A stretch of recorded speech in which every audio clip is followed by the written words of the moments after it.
1763, cède la colonie officiellement à l'Angleterre. Il a 19 ans ensuite lorsqu'il apprend que la guerre d'indépendance de Pontiac dans les Grands Lacs a été perdue en 1766.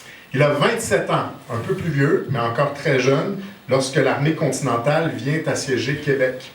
Et on l'oublie, mais en 1775, les Américains, les Bostonnais, comme on aurait dit à l'époque, ont conquis presque la totalité de ce qu'on appelait à l'époque la Province of Quebec.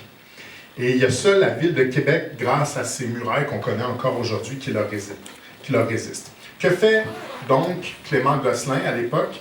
Eh bien, comme des centaines d'autres, il s'engage auprès des Bostonnais. Et s'il ne rejoint pas les milices canadiennes qui défendent Québec auprès des troupes anglaises, c'est parce qu'il souhaite défendre la liberté américaine. Et c'est ce dont je parlais. Pour les gens qui m'ont parlé de l'article du Devoir ce matin, c'est cet esprit-là, l'esprit de la liberté.